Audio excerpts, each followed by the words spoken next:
mereka itu berbeda. Kita akan mempelajari kasih topik ketiga tentang berdamai dengan diri sendiri. Oke, sebelumnya Bibi mau present singkatnya terlebih dahulu, nggih? Amalia, Agir, ayo, Sakit, Hesi, Dini,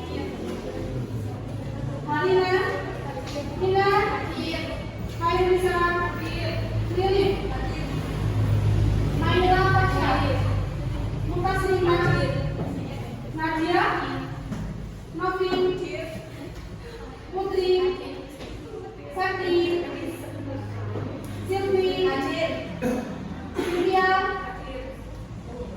Susi, Titi, Priya, Yuni. Ini yang berangkat dua. Lanjut ya. Kita akan membahas tentang topik ketiga, berdamai dengan diri atau damai dimulai dari diri sendiri. Kadang juga kalian menentukan pilihan, dua pilihan. Kadang ambil kalian dan malu dengan dirinya sendiri. Oke, kali ini kita akan menampilkan presentasinya, guys. Nah, siapa yang pembelajaran di sini? Yang pertama, setelah mempelajari topik ketiga tentang damai mulai dari diri sendiri, peserta diharapkan apa? Memahami tentang ragam identitas diri. Gak semua temenmu, gak semua orang kamu, gak semua keluargamu harus pojok. Mereka beragam. Sisi senang bakso, sisi senang mie ayam, sisi senang cuma sisi senang ceker. Ya kan? Gak semua sama, ya nggak? Oke. Terus yang kedua ini mampu memberikan contoh sikap puas asih kepada diri sendiri.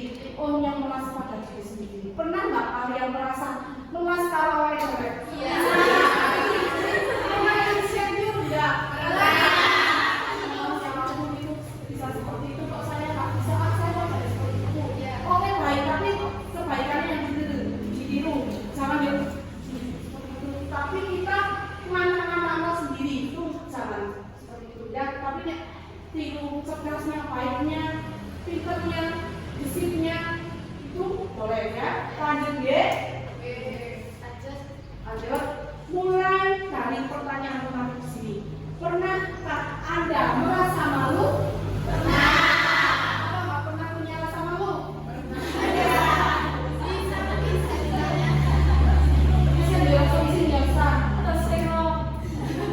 Tidak percaya diri terhadap identitas diri Anda?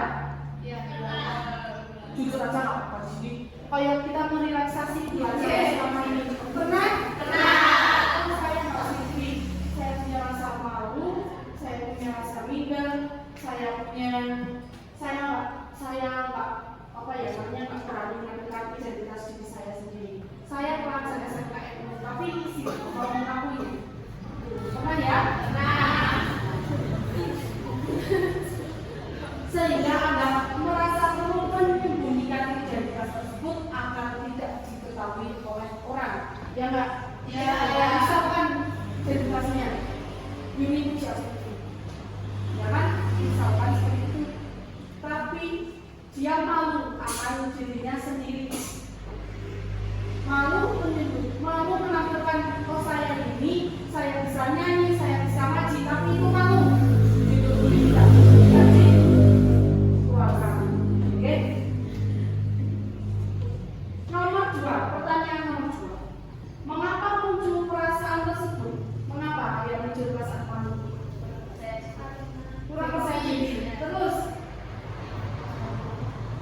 minder. Terus apa lagi? Insecure. Terus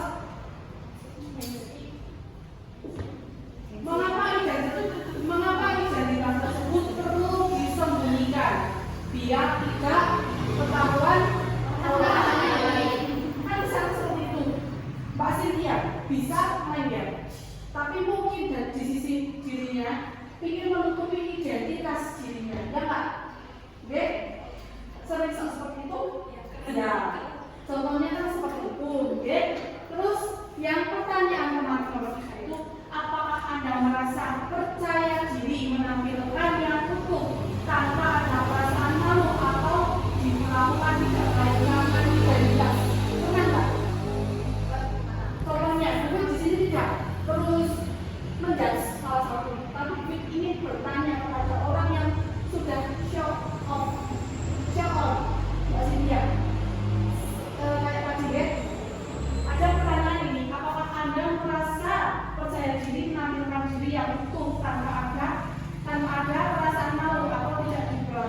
baik karena misalkan senang banget ada orang katanya kan mesti itu ada ya nggak pernah dikatai orang nah itu kalau kalian punya bakat punya apa nggak usah ditutupi atau disembunyikan identitas ya kalian keluarkan saja bakat pendamai kalian ya ojo ditutupi lanjut.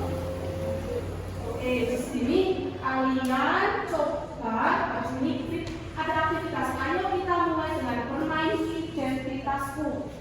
Maksudnya di sini identitasku, apa yang saya inginkan, apa yang saya mau, apa yang saya senangi diutarakan. Nggak usah terus kamu mau siji senangi ya. Misalnya ada yang paling cantik. Makanya punya identitas bisa sendiri. Oke, silakan masuk ke depan. Yang sebelah kanan ya harus di kanan, yang sebelah kiri sama-sama. Oke?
Yang soto sini. Ayo silakan.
berarti ya? Iya.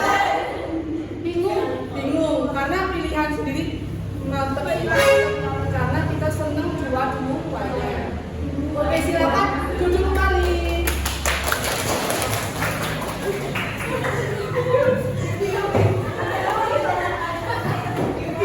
Lanjut ya. Sudah, kita sudah sampun. Sekarang kita lanjut. Kita mau refleksikan dari permainan tadi. Coba diskusikan dan renungkan beberapa pertanyaan berikut. Apakah Anda selalu berada pada satu sisi identitas yang sama pada semua peraturan permainan? Ya nggak? Tidak ada. Karena apa? Berbeda-beda.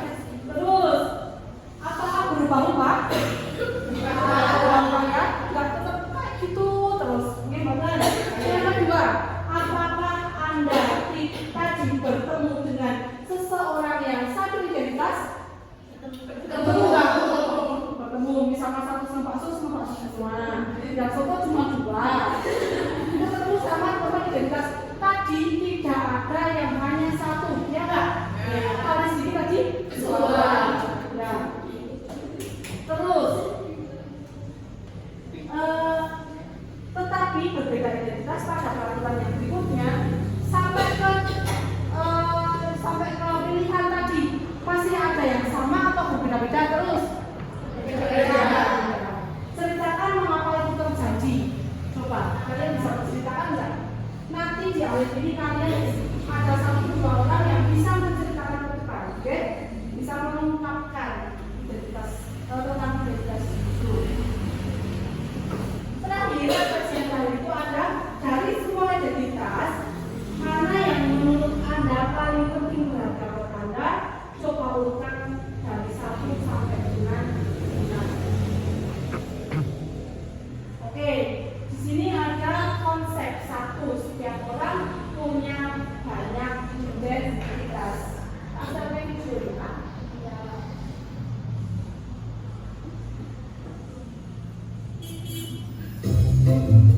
Ini kamu, bukan dia. Kamu yang beda dengan dia atau mereka. Kamu yang punya nama, tanggal lahir, dan orang tua yang beda dengan orang lain. Sebuah identitas. Kamu baru datang ke kampus, bertemu orang-orang dengan identitas berbeda. Kadang kamu penasaran, membandingkan satu sama lain, lalu mengelompokkan tiap orang. Bagaimana kamu akan melakukannya? Kamu lihat game kecil yang suka barengan kemana-mana. Rupanya mereka teman sejak SMA. Kamu pun jadi mengelompokkan teman-teman baru ini berdasarkan asal sekolah. Tapi ada juga yang kamu teman sekolah. Mereka kumpul dengan teman sekampung. Kamu lalu melakukan teman berdasarkan kelompok asal daerah atau suku. Lalu mahasiswa baru dikumpulkan sesuai pilihan fakultas. Kamu boleh berkelompok dengan fakultas dan punya identitas bersama sebagai mahasiswa di fakultas tersebut. Kita lahir dengan identitas seperti suku, agama, warna kulit, dan bertambah lewat pilihan sendiri atau diberikan orang lain hingga kita punya banyak identitas. Soal mana yang paling penting, beda-beda tiap orang. Ada saja yang terlalu bangga dengan identitasnya hingga merasa berhak merendahkan yang lain. Ada juga yang terlalu minder sampai tergoda membela identitasnya secara ekstrim. Beda identitas itu wajar, namun mungkin kita perlu cara pandang yang benar soal identitas. Coba lihat baik-baik. Mungkin kita beda dalam satu identitas, tapi sama dalam identitas lain. Bahkan ketika mengelompokkan orang, kita sebenarnya mencari-cari persamaan identitas. Akhirnya kita perlu pahami bahwa beda itu hak asasi. Namun kita juga akan menemukan semua orang punya satu identitas yang sama, insan Tuhan.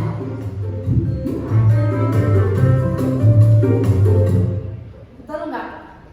Dulu kalian contoh kecil aja. Pertama datang ke SMK ini, kalian mesti berkelompok kayak tadi, mencari identitas mana yang dari SMP yang sama dengan. Yang satu. Yang kedua, dari tempat tinggal tadi. Ya nggak? Musim main lewat, yang ketiga ada lagi seperti itu kan?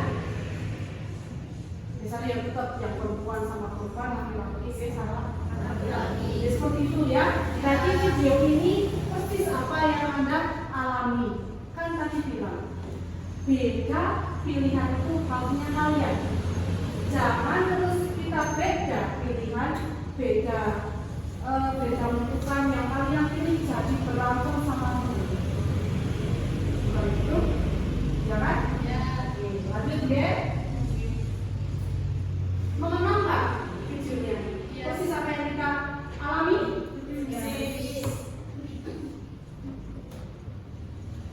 Lanjut nih. Dari konsep satu ini disebutkan setiap orang punya banyak identitas. Mungkin kita punya kesamaan identitas suku dengan seorang, tapi berbeda identitas agama dengan orang tersebut. Kalian suku Jawa, punya teman Nasrani, punya anak istilah. Nah, ada identitas yang begitu saja kita terima sejak lahir dan tidak bisa diubah. Ada juga identitas yang kita bisa bangun, ciptakan dan ubah. Terus yang ketiga, ada identitas yang kita anggap sangat penting. Jika orang menggunakan identitas tersebut, kita akan merasa sangat tersinggung. Nah, itu hati. Lanjut ya. Gunakan standar diri sendiri. Setiap orang itu unik ya, tidak bisa dibandingkan dengan orang lain. Terus standar umum tidak bisa dijadikan patokan untuk mengukur diri sendiri. Misalnya standar cantik menurut iklan di televisi tidak bisa jadi patokan untuk kita. Ingat itu, oke? Ini ada video lagi yang tentang gunakan standar diri sendiri. Mohon maaf, nanti Bu Fit tidak bermaksud untuk menyamakan nama yang ada di kelas ini, ya? Karena memang ini sudah dari caranya, ya. Ini amal itu ya.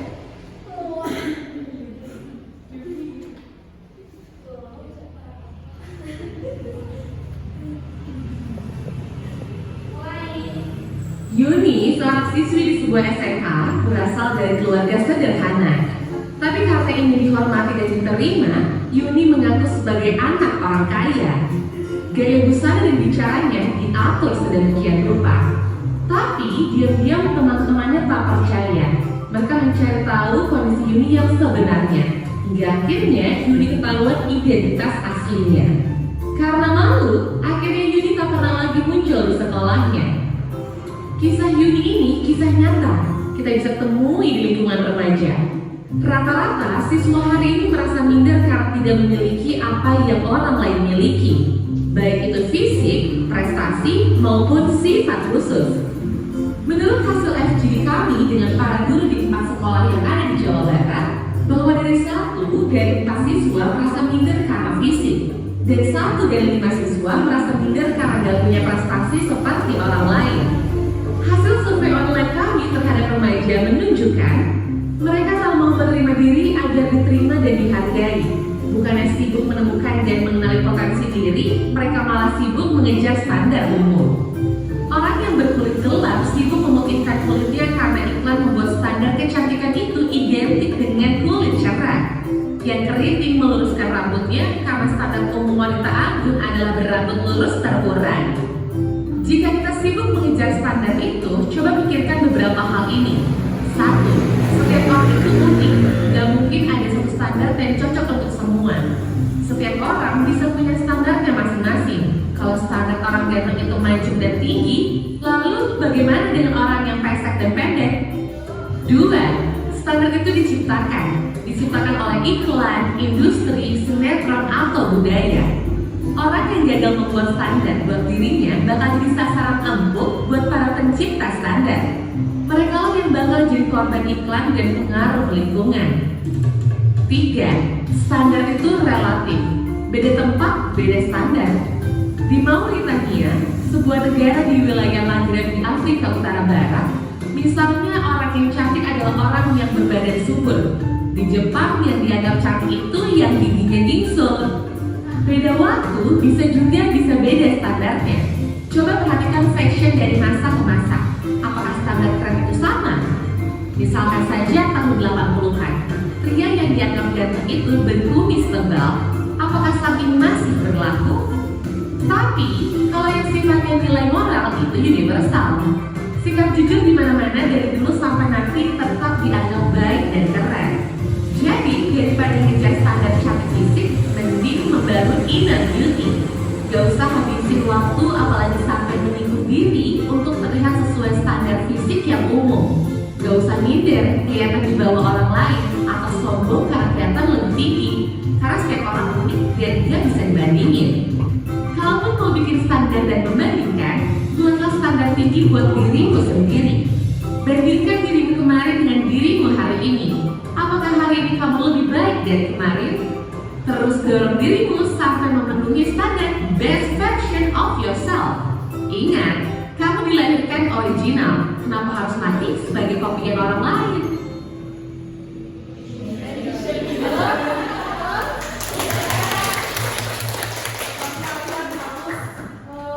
Punya standar kalian sendiri ya.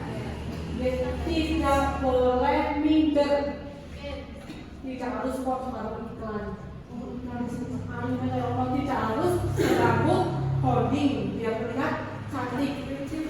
Karena tadi bilang setiap orang itu unik, mempunyai keunikan sendiri-sendiri. Dulu zaman dulu tren anak orang laki-laki, seorang laki-laki atau laki-laki dewasa itu kalau tahun 80-an itu standar ganteng itu berkumis tebal. Kalau sekarang kumis tebal ada jadinya segini, pada mau nggak? Nah kan seperti itu. Terus ini, jangan malu kita itu terlihat orang, ya kan? Nggak usah malu. Ngapain malu? Ya kan? Mati lah kau. Ngapain lah kau mati? Bukan? Terus ini, kaya belum tentu kaya itu yuk jadi bagus baik tidak. Dia akan cenderung nantinya kalau nggak bisa bersyukuri diri sendiri akan jadi sombong, ya nggak? Nah, ini yang kalian bisa mencakup penilaian yang dulu saya seperti ini, sekarang saya jadi sudah besar seperti ini. Apakah ada peningkatan atau semakin penurunan? Ya kan? Nah, berarti ini di sini kalian jangan minder, jadilah diri sendiri. Nyok seperti ini, ya udah saya seperti ini. Jangan berpatokan pada orang lain dengan standarnya orang lain. Bisa? Bisa. Lanjut ya.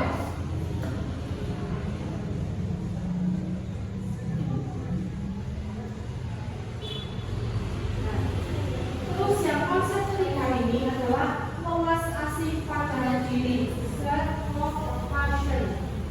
Sini latihan mencintai diri sendiri. Kamu bercermin. Oh saya seperti ini. Saya mulai sekarang akan mencintai diri saya sendiri sebelum mencintai orang lain. Benar kan? Kecuali yang punya suami atau istri seperti bapak dari dulu sudah terbagi menjadi dua ya. Kalian dan masih remaja, nanti pulang sekolah coba bercermin pada diri sendiri. Yang seperti ini saya melas sama diri sendiri. Saya sudah berjuang seperti ini. Berarti kalian harus menghargai diri kalian sendiri, ya. Terus di sini kebaikan diri tidak ada kesadaran menunjukkan keterhubungan. Berarti kalian masa kalau lihat diri sendiri, yang senang kalau misalnya yang baik. Tapi saya kemudiannya saya harus mengumati apa itu. Jangan berpatokan pada standar kecantikan orang lain. Nih, orang kaya bisa jongkang, ya. Dengar terus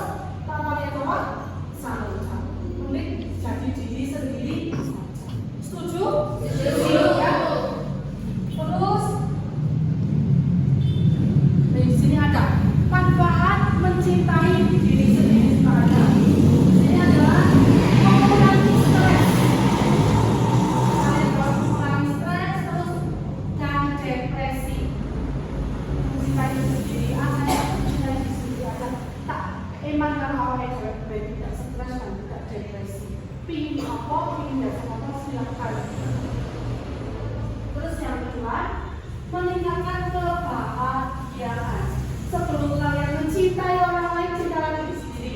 Maka itu akan meningkatkan kebahagiaan. Orang kita kan bisa dicermin, tapi bukan berarti yang senang suka sama diri saya sendiri. Nanti pas akan menikah karena saya cinta sama diri sendiri. Jangan seperti itu ya. Manfaat yang ketiga itu adalah membantu ketahanan dalam manajemen konflik yang khusus. Standarnya saya cantik harus pada saya juga ya punya standar tinggi. Yuk buat tindakan konkret. Sini ucapkan terima kasih pada diri sendiri. Coba kalian merenungkan sebentar saja. Renungkan kalau sambil berkaca rasa buang ini. Coba kalian dari hati kalian paling dalam ucapkan terima kasih pada diri sendiri karena kalian sudah hebat sampai sekarang ini. Ya? Ucapkan terima kasih pada diri sendiri. Alhamdulillah ya Allah, terima kasih saya sudah menjadi diri saya sendiri. Terima kasih pada ini, terima kasih saya sudah menjadi kuat. Karena sebentar lagi saya akan menunggu ujian akhir. Saya berterima kasih sudah kuat sampai di sini. Sudah 3 tahun berlalu, mau hampir selesai sekolah saya. Jadi kalian banyak-banyak terima kasih di hati kalian yang paling aman. Sudah terima kasih pada diri sendiri. Jangan nangis. Udah ya? Pasti setiap kali kegiatan, setiap kali kalian harus berterima kasih pada diri kalian sendiri. Udah hebat, udah kuat, udah bertahan sampai detik ini. Oke? Terus yang kedua, telepon atau ucapkan terima kasih dan berharga buat orang terdekat kalian. Nanti sampai rumah terima kasih kepada orang tua kalian, terima kasih pada teman samping kalian sudah saling support, sudah saling kalau paham ngomong sama kalian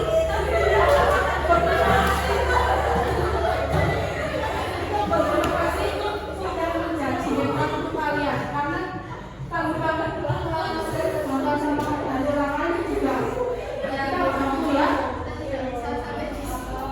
Telepon ucapkan terima kasih dan menghargai orang terdekat, orang yang kita sayangi, orang tua kalian, adik kalian, teman sebangku kalian, sahabat kalian, atau siapapun yang Anda anggap berjasa pada kesuksesan kalian ini sampai detik ini kan? Terus yang terakhir galeri diri. Buatlah galeri diri dalam bentuk biodata CV yang menampilkan identitas Anda yang mungkin dari identitas suku, agama, hobi, sekolah, kita, sepak bola, punya favorit dan lain sebagainya. Makin banyak identitas, semakin bagus. Kalian bisa mengangkat 100 fakta tentang diri.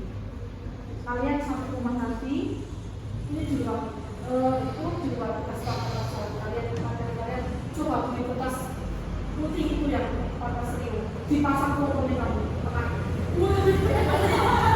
Terus saya bisa apa, bisa tulis kulitnya saya apa, saya bisa ngapain saja. Nanti kalau kamu bercermin, oh berarti saya nggak ada yang tidak hebat ya, meskipun ada yang blur, ada yang sok nggak ada, tetapi berterima kasih tadi sama diri sendiri kalian sendiri kalau kalian itu hebat. Oke? Udah sampai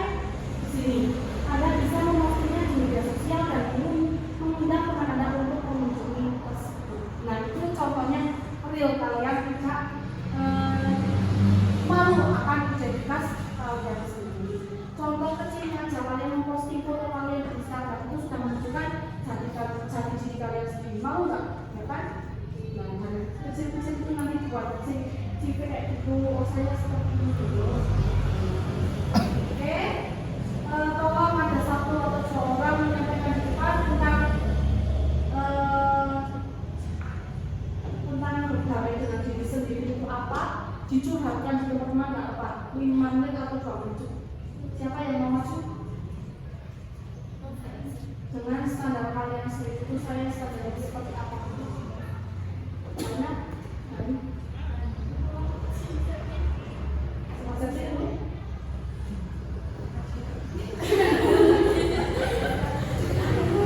Satu orang saja nggak apa-apa.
Loh, kok saya bisa seperti ini, nggak seperti teman-teman yang lain.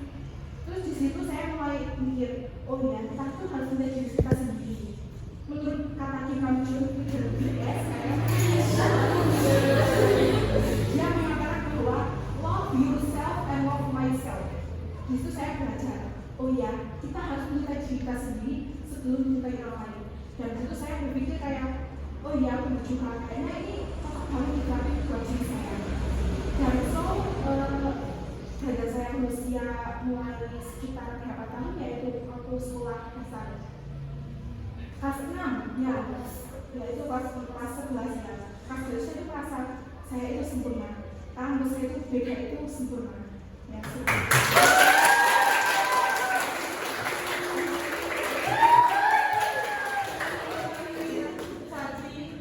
harus apa, mencintai diri sendiri. Ada yang mau katakan? Yakin kalian Mas mesti bisa mempunyai unek-unek, tapi masih malu. Ada yang bisa melukis sendiri, nanti kalau di sini ada cara. Besok kita buat sesi curhat sebelum